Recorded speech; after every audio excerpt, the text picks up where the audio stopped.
subheadline that exists on our website for profit is build long-term wealth in under 5 minutes a month. Profit simplifies the investment process while delivering an average annual compounded return of 19.4%. No expertise required.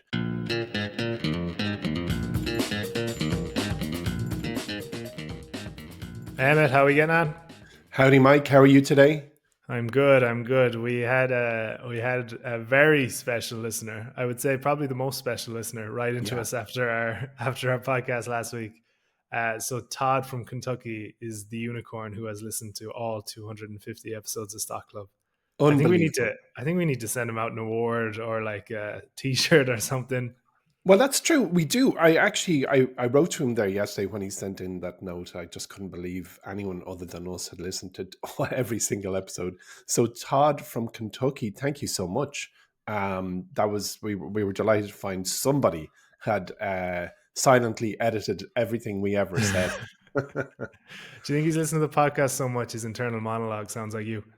Oh, probably. Well, I when I heard I was surprised it was Kentucky really, because you would have thought the kind of heartland of our listenership would be somewhere around these parts. But that said, it was cool. Like, as in 95% of the world's bourbon is produced in Kentucky. I figured that's a second good reason to go visit. Is it? Is Visit. it a bit like the No, Champagne region of France? If it's not from Kentucky, it's not officially bourbon. Yeah, and the big makers, what is Maker's Mark, and is it Jim Beam? Like they all come from Kentucky, and then of Yeah. course the I Kentucky think races. there'll be bourbon drinkers cursing your name, calling Jim Beam bourbon there. Oh yeah, yeah. No, it's what's the other one? What are the big ones? I Maker's don't know. Mark. Blanton's, Woodford Reserve, Yeah, Mitchers. There's a load of like Make sure- bourbon Mitchers, check yeah. out the drinker on Stock Club. I was sure I worked in a bar in New York for years. Oh yeah, of course. Yeah, bourbon.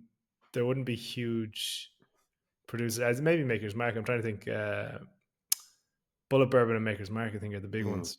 But yeah, even then, there wouldn't be the huge distributors like, say, Jameson for Irish whiskey that dominates the name. I think people like small batch stuff yeah, when it comes yeah. to all whiskey, really. But Oh, for sure. there's no one go-to point at it behind the bar.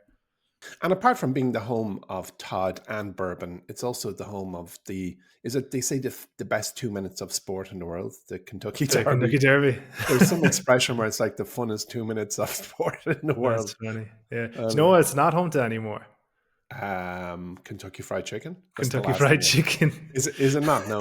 They just Did, this did they is move funny. to I didn't know. Delaware? I didn't think we were Delaware going to be Fried talking Chicken. about Kentucky for this long.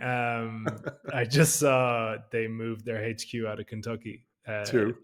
to somewhere in Texas. So it was somewhere where because Yum Brands owns it now, Yeah. along with Taco Yeah. Bell and Pizza Hut and a bunch of other stuff. So I think they consolidated their HQs. But Right. yeah, it's no Houston longer. Fried Chicken. It just doesn't have the same No, ring. HFC isn't the same. HMC. Let's go for HMC. Yeah. Okay, but yeah, Anywho, Todd, I assume we can say hello to Todd for every episode now because we have to yeah. assume he's listening at some point or Yeah, another. But true. Exactly. Yeah. yeah, you are a unicorn. Fair play to you. That is some going. Thank you. Okay, Emmet, we've got a special episode for today. Um, it's something completely different to our usual kind of run of form, but we're unveiling a product that it's been in testing for nearly 20 years and under Yeah. the development at MyWallSt for only about a year. Yeah. So yeah, I've set it up. I'll give it to you to explain fully what we're doing. Exactly. Well, thanks, Mike. Well, I'm going to tell a story as I usually do. And at the end of the podcast, I'm going to give details to Todd and all our other loyal listeners to participate in a completely free multi-month trial of this service that really is unlike anything else out there. And I believe is going to change the investing product landscape.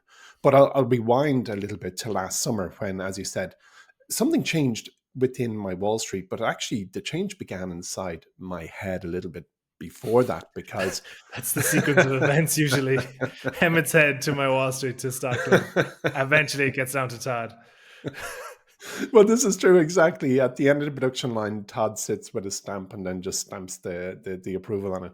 Well, this podcast, obviously, and Horizon, and I suppose to a slightly lesser extent, our other products, Invest and Nexus, are human-led services. Now, Nexus has an AI component, a strong component, but that AI component was something that was sitting there and that we've been refining and building and testing and all that kind of stuff. And that's great. However, humans are fallible. Even us, Mike, even you and I are fallible, and we're mortal. And the thing about building a business is you need to rise above the dependence on any one person, which, as I say, got me thinking about MyWallSt, because we really, like, if we all had the flu, the wheels would stop spinning at least as fast as they do now. So to decode this puzzle of sorts, to kind of back out of being human led, but keeping what makes a special, you have to really kind of ask, why do people invest? Like, why do they manage their own stock portfolios, which is the pocket of the world that we've always targeted, people who are interested in stock investing and want to do it themselves. And there's loads and loads of reasons. There's loads of reasons why people invest and have their own brokerage account and do DIY it. They love the challenge. You have to say there's a distrust of anyone else doing it. There's the potential for higher returns, which is what we're always chasing. There is the aspect of ownership and control, being part of a community, the enjoyment of the pursuit, the having fun in being an investor. There's more. There's flexibility, there's learning, there's development. There's so many reasons. There's building wealth, there's cost savings on management fees, ability to align with your ethical values. You might decide, I am never going to assign a single penny of my hard-earned money to this particular industry or sector. There's speculative opportunities. You might get a call from your uncle who works in a big listed company, and with the "don't say this to anybody" call. Not that I think we that's advocate insider trading. There's leveraging beliefs, and like the list of reasons why someone manages their own portfolio goes on and on and on and on. And it's, for me, in my personal life, all of them have weighed heavily on the reason that I have such passion for this. But there's only one reason common to everybody, and that is they want to build wealth. And the analogy that I've said, I hope not fully on this podcast, hopefully not in this podcast, is that it's a bit like if you work in corporate life. Very often, CEOs or leadership teams, they call it town hall, and everybody gathers in a big room. And if the CEO asked everyone in that room, "Why do you come to work here?" they'd get a lot of answers, and people would go, "Oh, I love the people, or I love the culture, and it's a beautiful office, and I really love the mission or the restaurant," or whatever. There's all these reasons why somebody will say they go to work in a corporate. But if you want to know why everyone really, really goes to work, stop paying them, then hold another town hall in 6 months, because everyone will be gone. So, Fair point. I like that yeah, analogy. but it's true. Like, I mean, we kind of cast the net wide when we think about why do we do something, because there are very many reasons that make it enjoyable. So going into your corporate life is enjoyable because you like the people, the mission, and it's a cool place. But the real reason is you need it to pay your mortgage. Well, the real reason that we invest in shares is because we are setting up our future self. We want to create wealth in our lives that otherwise wouldn't exist. So all those other side benefits of learning and participation, I find hugely rewarding. Like, Yeah. you are a smarter person because you're a stock investor. But if the one attribute of, well, you're never going to make money was removed, you could see it would become a very barren landscape. Well, Yeah. The so only the only thing I would add to that is that, and this is only for the very fortunate few, mm, is wealth preservation as well. So well, that's true. Yeah, that is I don't think absolutely there's an true. awful lot of people listening to Stock Club that are in the kind of 100 millionaire status, but for those people who are basically don't want to lose money to inflation, that's Wouldn't it be another funny if reason we to said, stock if there's invest. 100 millionaire out there, email us, and it was Todd? It's like, what? Wow, that's brilliant. You're Todd's, the Todd's everything we second ever looked for. Todd's second name is Beam. He's one of the biggest whiskey purveyors in Kentucky. Yeah, exactly. So anyway, to cut to the chase, really, Mike, I think there's broadly three types of investor. There's those who are completely uninterested, And in the Irish context, if you take, if I can just broad brush our parents, where one of our parents, historically in Ireland, more often than not, the father would have a company pension, and they just knew they had it. So they're uninterested. They're glad it exists. The money might be in an index fund, or they might have a company pension that's managed by professionals, but they're just content in sacrificing, or they're just uninterested in the pursuit of life-changing returns from a few big winners in exchange for stability and certainty, and above all, zero effort. So category one are those who are just uninterested. Category two, which we speak to here in Stock Club, are the active and engaged investors, and people who view investing as a sport.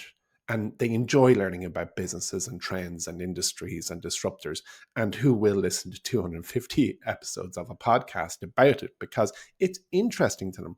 And these people actively manage their portfolios. They stay informed, and they find excitement in the process. They are the diametric opposite of category one, which is the person who just has a pension but doesn't even know what's in there.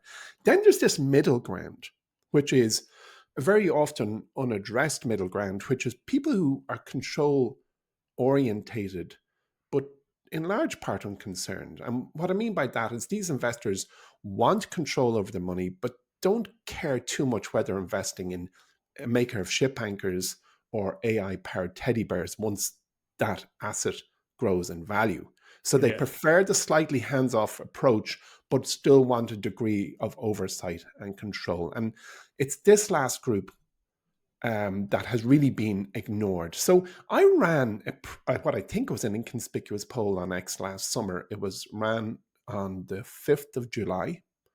And I asked, could you maintain the discipline, dedication, and energy to manage a 10 stock portfolio, buying and selling a few each month for 14 years, if it guaranteed tenfold growth, which is 18% annual return, all without any knowledge of what the companies do?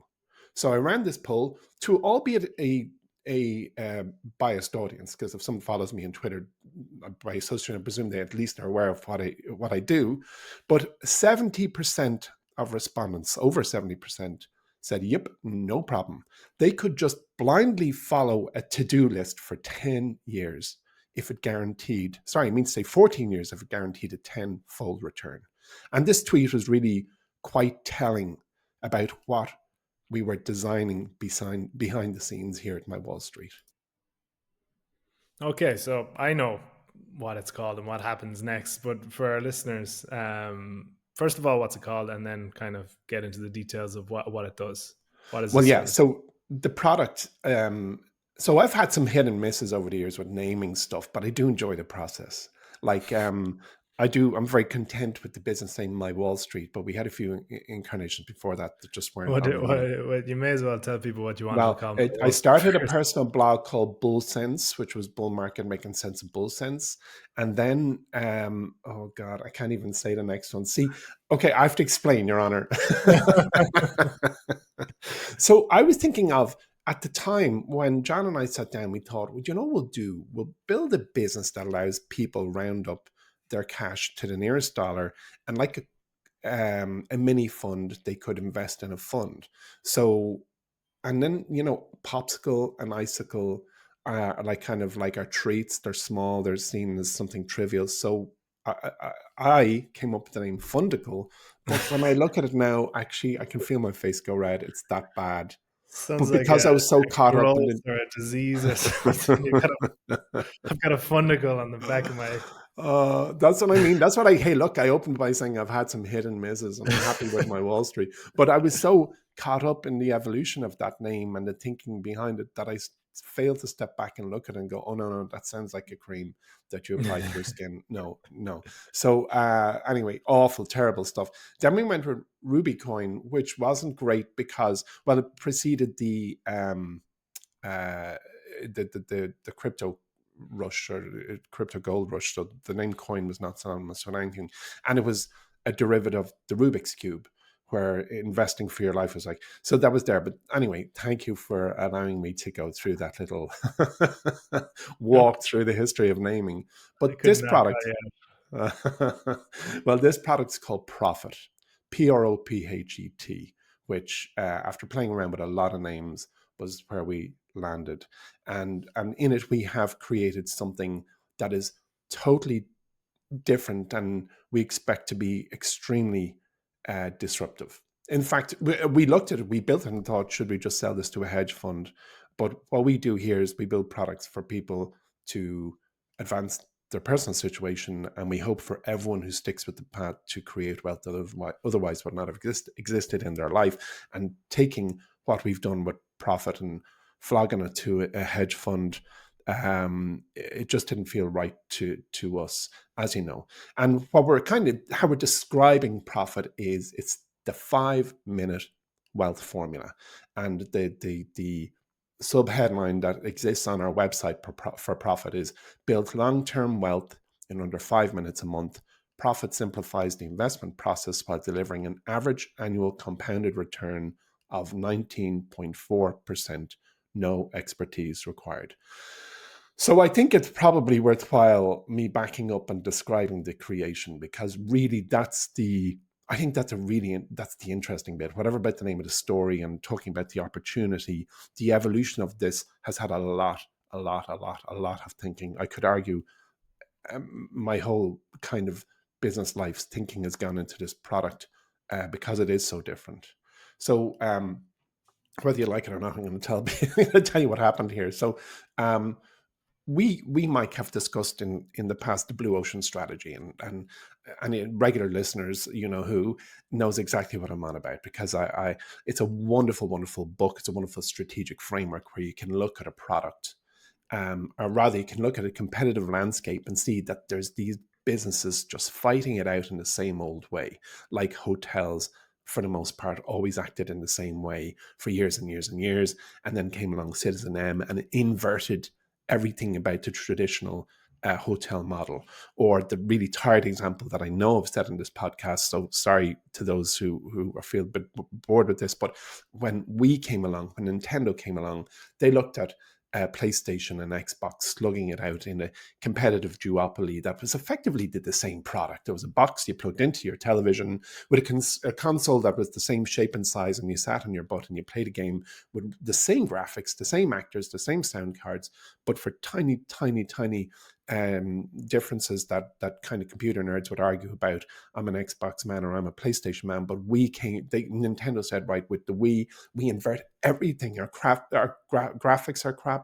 The music and the sound isn't great. You have to stand up to play it. You have to use both your arms. So they took all the attributes of what is traditional gaming and they inverted it, which really is something, and there's loads of businesses that have done it, but I think they're the two of the ones that are most identifiable. Cirque du Soleil, I think, is their most, I think it was their first example. I think Rene Maborn, the designers of the writers and creators of the Blue Ocean strategy, started with Cirque du Soleil. It's a circus without a big top, or it doesn't have any elephants, and they inverted everything. So it's a strategic framework for figuring out what needs to be done. And I sat down for a week alone and considered the competitive landscape in which MyWallSt operates. And there are so many competitors. It is a red ocean stained with blood, is the analogy from the book. And you have Investor Business Daily and Barron's and eToro, Zacks and Bloomberg and the Motley Fool, and Tip Ranks and Morningstar and the Wall Street Journal, Fortune Magazine, Bloomberg. There are so many outlets and publishers and analysts out there. It's ridiculous. Like, to just illustrate it with an example, just one platform, X, albeit a giant platform, since X's launch, it's estimated that there are 2.03 trillion tweets, or X's. I don't know if we still call them tweets. And the number related to stock investing is circa 48.9 billion. So let's just call that 50 billion free stock opinions sitting out there on a platform called X. And that really is just to illustrate how competitive the marketplace is for opinions on stocks, and that's the competitive battlefield in which we operate. So that's kind of analysis of the need, an analysis of the market. But if you bring in other publishers, like even Substack, there's unending choices. So I sat with the Blue Ocean strategy and applied what I was diligently taught by Professor Robert Gallivan in 2006 when I studied it properly, and I plotted out the value curve of the industry that I just described. So there are, like, on the x-axis, the one that runs along the bottom, I plotted out the things, the value points that people who engage with MyWallSt or engage with the Motley Fool or engage with Substack, what is it that, why are they really there? And there's the things that I listed at the top of this podcast. There's the sense of community, there's learning and development, there's a sense of entertainment, there's the inside tracker. I want to know about something before anyone else, or at least to have an edge on the edge. There's effort. How effortful is it? And then there's personalization. But in there, a bit like the salary in the corporate workplace, there's returns. So when you plot out the industry, a very distinct curve emerges, which I won't bother describing because it only absolutely bore everyone to bits. But the returns of everyone is more or less comparable. Like, you try and get an edge, and you apply a strategy if you're running a business to deliver an edge.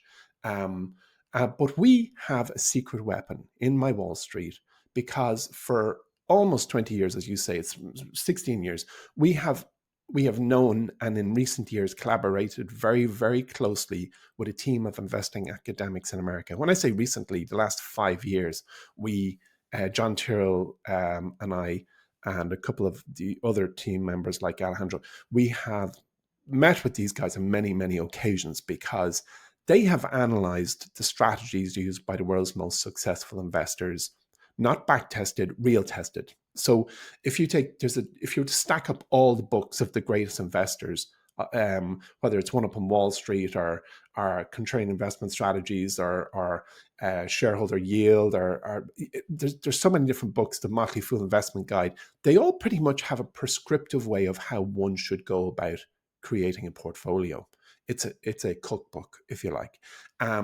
So what the lads that we work with in America for so many years have done was codify it, and sequentially increase the cleverness of that code with AI. So every qualifying stock from a pile of books, about 27 different books, and in very small detail, was analyzed every day, was run for 20 years. And what they did, our friends in America and our partners now with Profit, is that they considered 6,000 stocks daily, every market open day, across 27 unique strategies, which meant they had about 800 million starting points to start to measure which investing method actually beats the market. Because this is the thing that matters. Like, people love the stuff they love, but it's the corporate. Yeah, I love my salary, and I'm not even going to name that one because it's so important. It's like, it defies logic. It's the most important thing that I wish for MyWallSt customers, subscribers, members, whatever word, is for them to win. That's the only word that matters to me. Oh God, I swear, when I'm lying on my deathbed, I want to be staring at a ceiling, age 110, and thinking, wow, everyone who listened to us won. And it's a rocky road. The route to success is a zigzag. It always was, no matter what your pursuit. But this is a pretty incredible thing. I'm very excited about it. Genuinely, I can't say I believe in it, because believing is backed by I'm being very objective on this. This is a fact. I mean, you've seen the data too. Like, over 5 terabytes of data was used to train and identify the best aspects of all the investing masters, from John Neff to Charlie Munger to David Gardner, et cetera, et cetera. Like, just name it. And all of these elements were combined together, and we have created Profit. And Profit, here's how I describe it to someone in an elevator. Just buy and sell what we tell you on the same day every month. That's it. And I have struggled because, yeah, I have struggled, Mike, over the years where, when you're setting up a business, and in the early days, John and I went out to Silicon Valley, and we were asked by Enterprise Ireland, who are actually the third largest VC in the world, but also a backer of MyWallSt, the state government, basically help Irish companies get a platform. They said, who do you want to meet? Because we'll open that door for you. So we went in. I'm drifting off at a story here. We actually got into Facebook HQ and saw Zuckerberg and all the rest. I mean, they really are the biz. But the one thing I learned was that you need to describe what your business does really quickly, really quickly. And as the years have gone by, it's become a little more challenging with MyWallSt because we add this and we change that and augment this. And most businesses end up in that state. But with profit, I don't need to go to the top floor. I just need to go one floor. So with profit, just buy and sell what we tell you on the same day every month and stick with it, right? So that is the I suppose the mechanism that's going on at the moment with profit. Okay, so my big question now, and I'm sure a lot of listeners would have the same feeling, is what's the difference between profit and horizon, say? Yeah, and it is diametrically opposite. I mean, I look at some of the bigger publishers out there, like if you take our friends, our shareholder, the Motley Fool, they think they have about 67 active services that compete in ways with each other. And for us now, we have three services. There's Horizon, there's Invest Plus with stock of the month, and now there's Profit. Now we also have Nexus, which are special one-offs, but we have three services. And well, the difference with Horizon is that it is a long-term buy and hold service, and it's about as different as anything could be to profit. And as regular listeners know, in Horizon, I find, pitch, and buy businesses that I fully believe are going to be mega winners. And in every way, its approach is opposite to profit, which does not consider one qualitative thing about a business. Nothing, absolutely nothing. Okay, and then you're saying it doesn't take that into consideration. What does it take into consideration? Like, how does it work?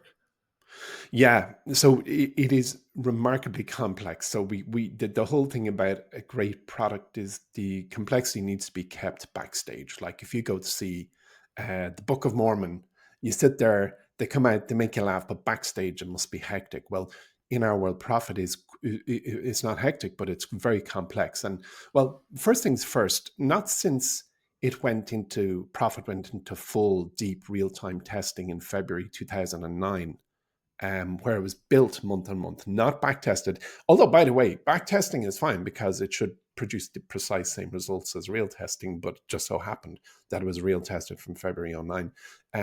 It has not lost money in any year. So, with 16 years and counting of positive returns, that's the why. Why would you use profit as opposed to the how, which is the question you asked me, like, how does it work? But that's the why. If there's anything I've learned since starting MyWallSt, it's that people find paper losses tough to see. They just do. So you need the temperament of, I don't know, a Buddhist monk to actually invest truly successfully, which is what I suppose what I'm doing with Horizon is constantly saying, don't panic. This is the way we always thought it was going to go. The first few years are always rough. But what I need to do is put on my glasses here because I'm going to read off. I can't see diddly now without my glasses. That's one of the problems I have.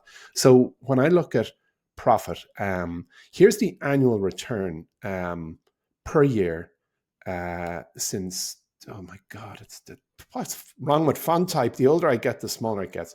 So the annual return in 2009 was 18.9%. 2010 was 18.5%.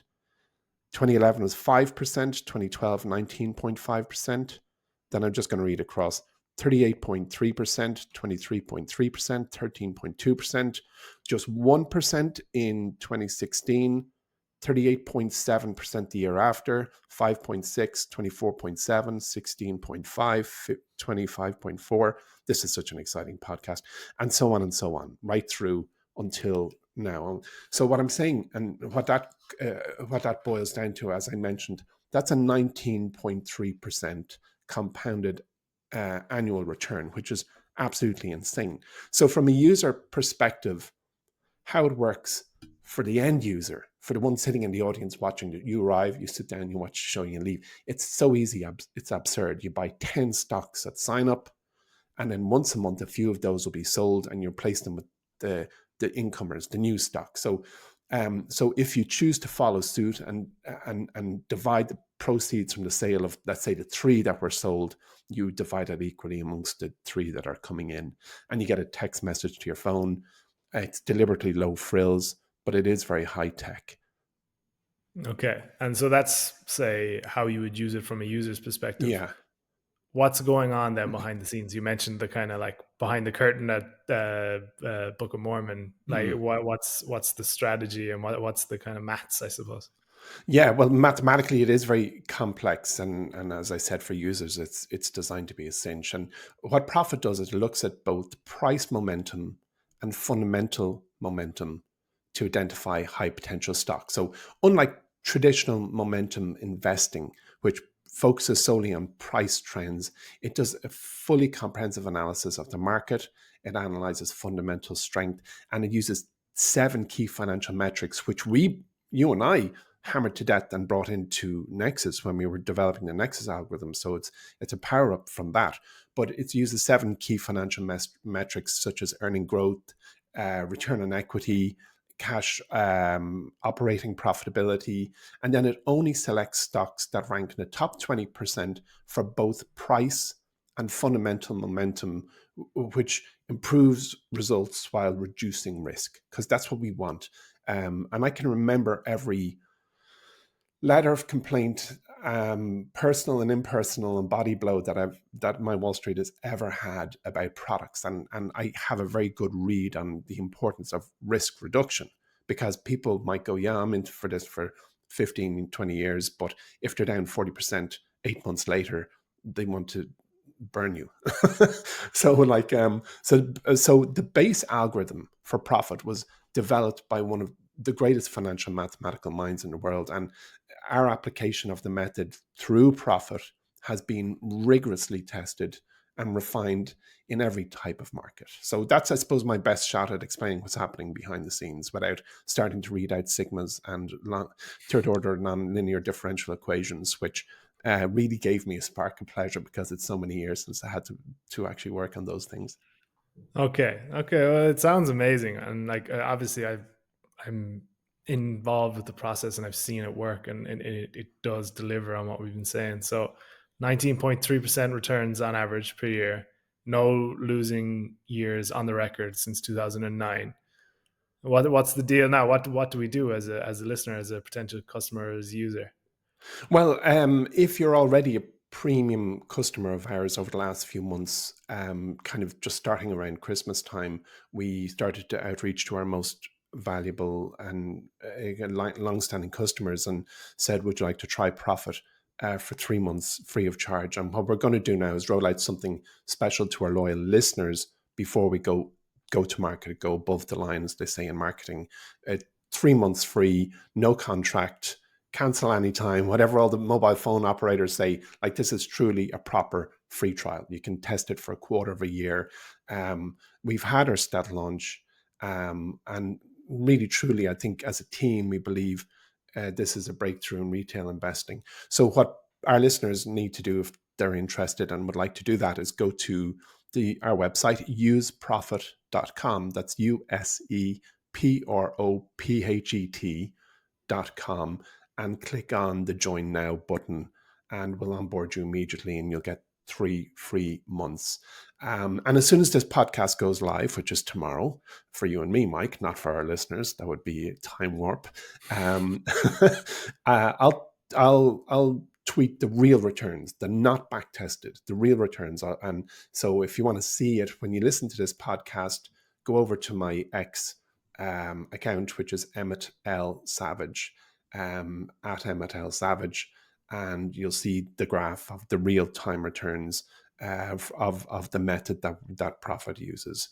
So Shin Shin, that is Profit, and I'm excited about it because, being personality led is it's part of the deal. Businesses need personalities at the front, and all the biggest businesses that you know and love and interact with have a person you connect with. Now, I'm not saying you or I are going anywhere, Mike. The plan is for us to give this a shot for at least another 10 years. You'll probably got another 40 years in the tank. But I don't want to put that on your shoulders. But what you need is to have something that just works. Just works. And I'll say another thing as well. When I look at profits, there's there's there's not, I was going to say there's barely an investing strategy. There's no investing strategy that the plane lifts off the tarmac and just goes up, up, up. 4 months after profit was uh, uh, went live, if you like, in December 2009, it was down about 7% 4 months later. I've never seen an investment strategy or methodology that doesn't look like that. That's not down after a while. But as of today, right now, this minute, it's up 1,556.9% as of this minute since it went live in February 2009. So, and that curve is not the perfectly smooth Nike swoosh, but it nearly is. But it does have down things, but it's a remarkably stable way, low effort, just do it, So it's for those people who, I would also say another thing, like a lot of listeners, a lot of people, including me, are going to run two horses. Horizon is where the majority of my wealth lies and will remain. But I'm going to carve off some cash and do profit in a separate brokerage account, so I'm not confused, because mixing strategies is not wise. So it's a different way of doing it. It doesn't care who runs the business. It doesn't care what the business does for a living, but it does produce the returns. Brilliant. I think I'm really excited about this. I think it's a depart from what we usually do, and I guess it's a bit apart from our usual strategy in a way, but it's Yeah. also not. Like, as in, it's Yeah. codified. It's codified a lot of elements of a winning investing strategy using these momentum factors, but in the sense of, okay, well, it's not. It's easy. Sorry, it's simple, but it's not easy. You still have to have that long term mentality You and the do. Yeah. dedication and the belief, I suppose, and that long term optimism that is so inherent in stock investing in general. So yeah, Yeah. I'm really excited, and I think you've painted a good picture for our listeners there. And the best thing is you can try it for 3 months for free, and if it's not for you, then that's fine. Do you know what Yeah. I mean? So Was it? absolutely. So it's useprofit.com, prophet.com. And yeah, I think that's everything. That's it. We're not even going to talk about a single stock. Well, you mentioned a few company names. So did I. I said Jim Beam, Yeah. Maker's Mark, not recommendations, folks. But I also Googled Jim Beam. It is actually bourbon. So before ah people start writing in, I think it's just cheap bourbon. there you go. Yeah. Yeah, I mean, I agree with you. It's not the refined one, but hey, if you've got a bottle of it, sure it will do. It'll do. It'll do on a pinch. Okay, Emmet, thank you very much. And thank you everyone for listening, especially Todd from Kentucky. Yes, thanks, Todd. All right, that's it. We'll talk to you all next week.